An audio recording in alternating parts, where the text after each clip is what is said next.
नमस्कार प्रिय विद्यार्थियों, स्वागत है आपका हमारे YouTube चैनल सत्यम स्टेनो क्लासेस सूरतगढ़ से।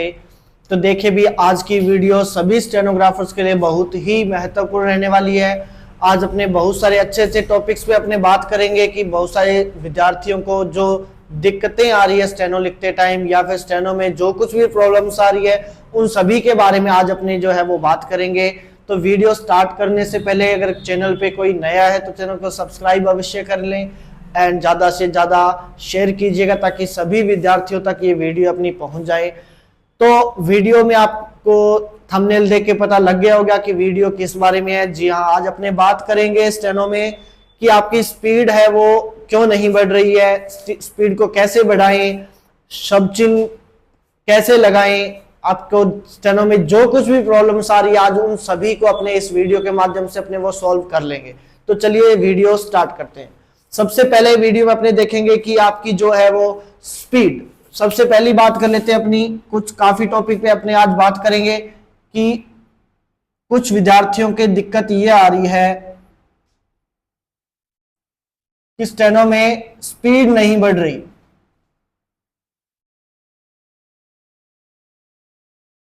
है ना भाई, काफी सारे विद्यार्थियों के दिक्कत ये आ रही है कि बहुत सारे विद्यार्थियों की स्टेनो में स्पीड नहीं बढ़ रही है। तो उसके लिए क्या करें? देखिए भी सबसे पहली बात तो ये है कि स्पीड, स्टेनो में स्पीड बढ़ना कोई 2-4 दिन का या फिर 3-4 महीने का काम नहीं है। इसमें स्पीड बढ़ने के लिए कम से कम 7-8 महीने तो आराम से आपको देने पड़ेंगे स्टेनो के अंदर, तभी जाके आपकी जो स्पीड है वो बढ़ेगी। दूसरी बात, स्पीड ना बढ़ने का रीजन, अगर आपकी 70 की स्पीड आप अच्छे से लिख रहे हो या फिर 80 की स्पीड अच्छे से लिख रहे हो और आप उसी को बार बार रिपीट कर रहे हो कि चलिए ये बढ़िया लिखी जा रही है उसको लिखते जाइए। आप 84 या जैसे 80 की आप स्पीड लिख रहे हो, अगर कोई विद्यार्थी 80 की स्पीड एकदम बढ़िया लिख रहा है और वो 84 की लिखता है तो उसको लगता है कि अरे यार 84 में तो अपने वर्ड है वो छूट रहे हैं, तो अपने कैसे करते क्या है 80 की ही लिखते चलते हैं। तो इस अनुसार आपकी स्पीड है वो कभी नहीं बढ़ेगी। आपकी स्पीड बढ़ेगी कैसे? अगर आपकी 70 की स्पीड अच्छे तरीके से लिख पा रहे हो तो आप 74 या 78 के आसपास लिखने की कोशिश कीजिए। धीरे धीरे 10-15 दिन लगेंगे, वर्ड छूटेंगे, कोई दिक्कत नहीं है, 1-2 दिन छूटने दीजिए। वर्ड छूट रहे हैं तो जैसे आप प्रैक्टिस में 74 की या 78 की स्पीड आपको हाथ में आने लग जाएगी, उसके बाद में आपकी स्पीड भी 74 या 78 के आसपास भी पहुंच जाएगी। जब आप 74 या 78 अच्छे तरीके से लिखने लग जाओ तब आप थोड़ा और आगे बढ़ जाइए, फिर उसमें थोड़े वर्ड छूटेंगे लेकिन कोई दिक्कत नहीं है, कुछ दिन लिखेंगे तब ये भी प्रैक्टिस में आ जाएगा। इस अनुसार आपकी जो स्पीड है वो बढ़ सकती है। दूसरा, स्पीड ना बढ़ने का रीजन हो सकता है आपके शब्द चिन्ह ना लगना। अगर आपके शब्द चिन्ह नहीं लगेंगे तो स्पीड बढ़ने में बहुत सारी दिक्कत आएगी। आपके बेसिक शब्द चिन्ह है वो सारे लगने जरूरी है। जितने भी बेसिक शब्द चिन्ह होते हैं, रहा है, रही है, रहता था, मिलता था, जाता था, वो सब शब्द चिन्ह उस डिक्टेशन के अंदर आपको लगने जरूरी है, तभी जाके आपकी जो स्पीड है वो आगे बढ़ पाएगी। ठीक है, तो ये तो होगी अपनी बात की स्पीड नहीं बढ़े जिन विद्यार्थियों के लिए, उन विद्यार्थियों के लिए ये काम करना है। और डेली की डिक्टेशन अच्छे तरीके से लिखनी है, कम से कम 3-4 डिक्टेशन डेली को लिखो और उन डिक्टेशनों को कम से कम 10 या 12 बार डेली लिखोगे तब आपकी स्पीड है वो इंक्रीज हो जाएगी। ठीक है भाई, तो ये तो बात होगी कि अपनी स्पीड है वो क्यों नहीं बढ़ रही है। स्पीड नहीं बढ़ रही है तो बढ़ाने के लिए अपने क्या करेंगे, तो इन चीजों पे अगर आप काम करोगे तो अवश्य आपकी स्पीड है जो बढ़ जाएगी। अगर आज की वीडियो बहुत ही इंपॉर्टेंट रहने वाली है, अगर जैसा अपने यहाँ पे मैं बता रहा हूं अगर वैसे ही आप चलते गए तो आपके बहुत सारे सुधार होने की पूरी संभावना है। जैसा मैं कहूंगा वैसा करोगे तो। चलिए भाई आगे बात कर लेते हैं अपने सेकंड नंबर। बहुत सारे विद्यार्थियों की दिक्कत ये आती है, बहुत सारे विद्यार्थियों के कि लिखा तो जाता है, जो मैटर है स्टेनो वाला लिखा तो जाता है पर पढ़ा नहीं जाता काफी बच्चों से, है ना। तो इन विद्यार्थियों को क्या करना चाहिए? देखिए बहुत सारे विद्यार्थियों का ये काम हो रहा है कि लिखा तो जाता है पर पढ़ा नहीं जाता। तो इसका रीजन, सबसे बड़ा रीजन इसका ये हो सकता है कि आपकी आउटलाइन है वो बिल्कुल ही खराब चल रही है, आपकी जो राइटिंग है वो बहुत खराब है। तो इसके लिए अपने को करना क्या होगा? देखिए भाई लिखा जाता है पढ़ा नहीं जाता, तो इसका अपने पास इलाज ये हो सकता है कि अपने जो स्पीड लिख रहे हैं, जो स्पीड अपने लिख रहे हैं उस स्पीड से थोड़ा बेक जाइए, उसको अच्छे तरीके से लिखिए, अच्छे तरीके से लिखिए।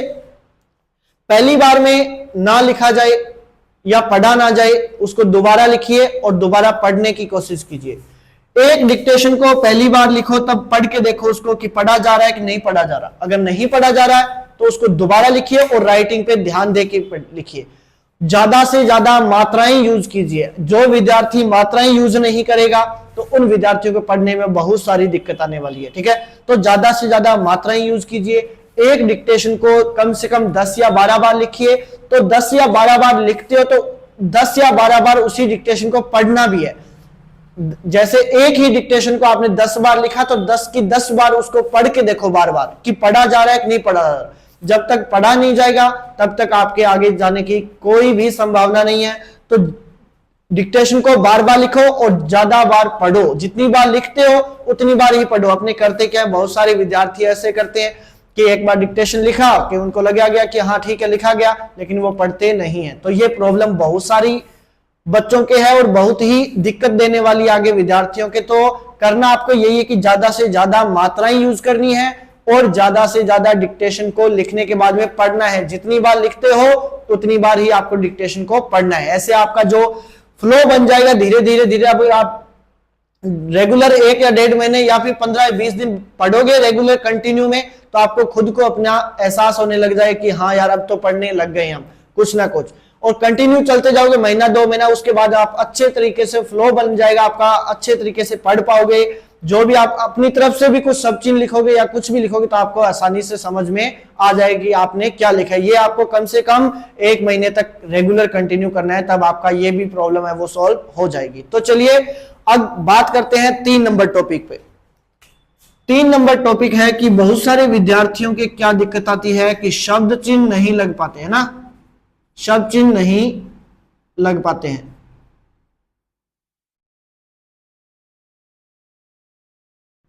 बहुत सारे विद्यार्थियों की दिक्कत ये आ रही है कि उनके शब्द चिन्ह है वो नहीं लग पा रहे हैं। तो शब्द चिन्ह नहीं लगने का रीजन, सबसे बड़ा रीजन ये हो सकता है कि आपने जहां बेसिक कंप्लीट किया है उस टाइम आपके शब्द चिन्हों की प्रैक्टिस बहुत कम हुई है। आपने डिक्टेशनों में उन सब शब्द चिन्हों को यूज नहीं किया है ना। और शब्द चिन्हों की आपकी प्रैक्टिस स्टार्टिंग से ही बहुत कम है, तभी आपके जो शब्द चिन्ह वो नहीं लग पाते होंगे। अब इसका सॉल्यूशन क्या हो सकता है भाई, शब्द चिन्ह नहीं लगने का। अब कैसे लगा सकते हैं आपके शब्द चिन्ह सारे अच्छे तरीके से लग जाए। आपको सबसे पहले तो करना है कि आपने जितने भी बेसिक शब्द चिन्ह है उन सभी को अलग कॉपी में उतारना है। उन सभी की अच्छे तरीके से प्रैक्टिस करनी है, बार बार उसकी अच्छे तरीके से प्रैक्टिस करनी है। कम से कम 5-6 दिन उन्हीं की बार बार प्रैक्टिस करते जाइए। बेसिक शब्द चिन्ह कंप्लीट होने के बाद में आपका बेसिक एकदम परफेक्ट हो जाना चाहिए। आपके शब्द चिन्ह बेसिक वाले सारे यूज होने लग जाने चाहिए। और सारे यूज कब होंगे, जब आप डिक्टेशन के अंदर उनको यूज करोगे, तभी आपके जो शब्द चिन्ह वो लगने स्टार्ट हो जाएंगे। अच्छे तरीके से सारे शब्द चिन्ह लगने लग जाएंगे। करना क्या होगा, आपको जो आप डिक्टेशन लिखते हो उसमें जितने भी शब्द चिन्ह होते हैं बेसिक, छोटा से लेकर लास्ट तक, जितने भी बड़े वर्ड हो छोटे हो, उन सभी के शब्द चिन्ह उस डिक्टेशन के अंदर लगने ही चाहिए। और ये डिक्टेशन में पहली बार ना लगे, 2 बार ना लगे, 3 बार ना लगे, लेकिन जितनी बार लिखोगे उतनी बार कोशिश कीजिए कि आगे वाले शब्द चिन्ह सारे लगे। इस बार सारे शब्द चिन्ह लगे। और लिखो तो लिखने से पहले ही सोच लो कि इस बार सारे शब्द चिन्ह मेरे को लगाने हैं इसी डिक्टेशन के अंदर, चाहे कुछ भी हो जाए। फिर भी ना लगे तो और लिखो उसको, फिर दोबारा शब्द चिन्ह यूज करो। तो एक डिक्टेशन को तब तक लिखते जाना है जब तक सारे शब्द चिन्ह अपने उस डिक्टेशन के अंदर यूज नहीं हो जाते जितने उस डिक्टेशन के अंदर अपने शब्द चिन्ह आ रखे हैं। तो बार बार उसको लिखना है और बार बार शब्द चिन्ह उसी के अंदर, उस मैटर के अंदर सारे शब्द चिन्ह अपने लगाने हैं। इस अनुसार आपके शब्द चिन्हों की प्रैक्टिस अच्छे तरीके से हो जाएगी। बेसिक शब्द चिन्ह लगने बहुत जरूरी है और सारे शब्द चिन्ह उसी डिक्टेशन के अंदर, जो डिक्टेशन लिखते हो उसके अंदर सारे शब्द चिन्ह आपके लगने चाहिए। 2-3 बार में ना लगे तो भी आप उसको बार बार लिखिए, तब तक लिखिए जब तक सारे शब्द चिन्ह उस डिक्टेशन के अंदर ना लग जाए। ठीक है, तो ऐसे करोगे तो आप कंटिन्यू, आपके शब्द चिन्ह भी स्ट्रांग हो जाएंगे और शब्द चिन्ह अच्छे तरीके से लगने भी लग जाएंगे। ठीक है, चलिए अब बात करते हैं आगे 4 नंबर पॉइंट पे। 4 नंबर पॉइंट अपना था स्टेनो में शब्द छूटते हैं ना, शब्द छूटते हैं स्टेनो लिखते हैं तब। स्टेनो में, स्टेनो लिखते टाइम शब्द मिस होते हैं।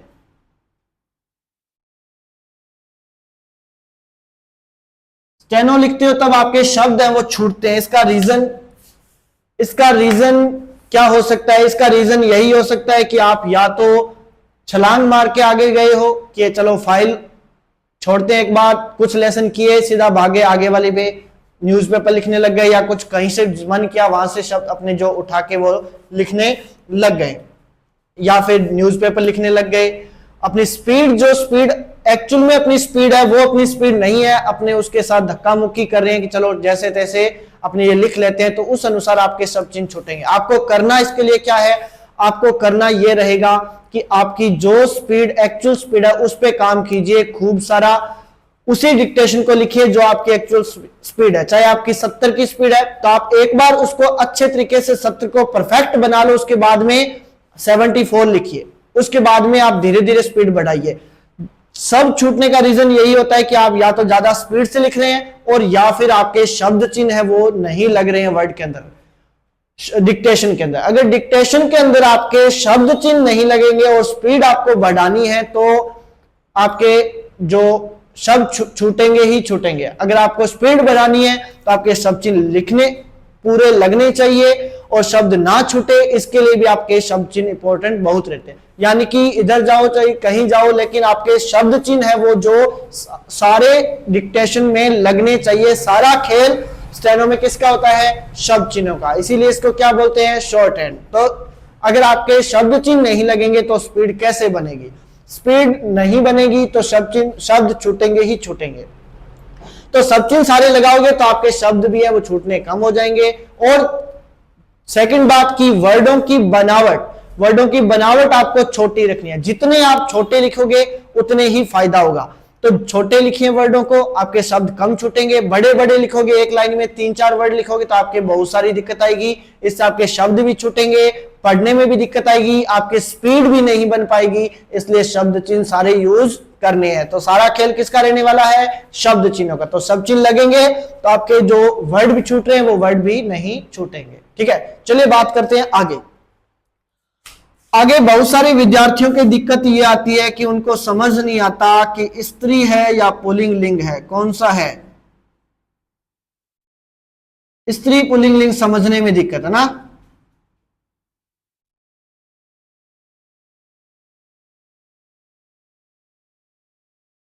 तो इसके लिए भाई क्या कर सकते हैं अपने? देखिए बहुत सारे विद्यार्थियों के ये भी दिक्कत आती है कि उनको समझ नहीं आता कि करता है या करती है, जाता है या जाती है। तो इसके लिए अपने क्या करना होगा? इसका सब छोटा सा सिंपल सा सॉल्यूशन है कि आपको करना क्या, आपको जहां भी शब्द चिन्ह लगाते हो या जहां भी करता करती लिखते हो उस पे मात्रा लगाने की बहुत जरूरत है। उन पे मात्रा अवश्य लगाइए, तभी आपको समझ में आ पाएगा कि स्त्रीलिंग है या पुल्लिंग लिंग है। ठीक है, तो जितनी ज्यादा आप मात्राएं लगाएंगे उतना ही फायदा होगा। मान लेते हैं मात्राएं सारी नहीं लग पाती है किसी विद्यार्थी से, तो अपने क्या करना क्या होगा? जो लास्ट वाली मात्रा है वो तो अवश्य ही लगनी चाहिए। जैसे कराना आ जाए तो कराना रा पे ना लगे लेकिन ना की तो लगनी ही चाहिए। करानी आ जाए तो रा पे ना लगे लेकिन नी पे तो लगनी ही चाहिए। तो कहने का मतलब यह है कि जो आपकी मात्राएं हैं वो लास्ट की मात्रा तो आपकी लगनी ही लगनी चाहिए। कोशिश करना है वो तो मात्राएं हमेशा लगे प्रत्येक वर्ड पे, और जितनी ज्यादा मात्राएं लगाओगे उतना ज्यादा आपको फायदा होगा। तो मात्राएं लगाओगे तो आपको मेरे ख्याल से कोई दिक्कत नहीं आएगी कि आप समझने में कि स्त्रीलिंग है या पुल्लिंग लिंग है। ठीक है, तो आज अपने इन सारे टॉपिक्स के बारे में बात कर ली है। अगर आप इन सभी पे काम करोगे अच्छे तरीके से तो मुझे नहीं लगता कि आगे फ्यूचर में आपके कभी भी स्टेनो में कोई दिक्कत आने वाली है। जो बड़ी बड़ी परेशानियां विद्यार्थियों को आती है वो सब इन्हीं सब में आती है, और इन सब का अपने वीडियो बना दिया है। इन पे आप काम करोगे तो आपके फ्यूचर में भी दिक्कत नहीं आएगी, और आगे एग्जाम देने जाओगे तो वहां पे भी आप आसानी से लिख पाओगे। तो इन सभी पे आप काम कीजिए, फिर अपने बताइए कि अगर कोई प्रॉब्लम आती है तो अपने और उसके बारे में विस्तार से चर्चा करेंगे। लेकिन मेरे ख्याल से इतना अगर इस पे काम करोगे जो बताया गया है तो बहुत ही अच्छी बात है, बहुत कुछ होगा आपके लिए अच्छा अगर इतनों पे आप अपने अच्छे तरीके से काम करेंगे। तो thank you so much friends. Video को ज्यादा से ज्यादा जाने से पहले लाइक अवश्य कर दें एंड शेयर करना ना भूले। चैनल पे कोई नया है तो सब्सक्राइब अवश्य कर लें। Thank you so much friends.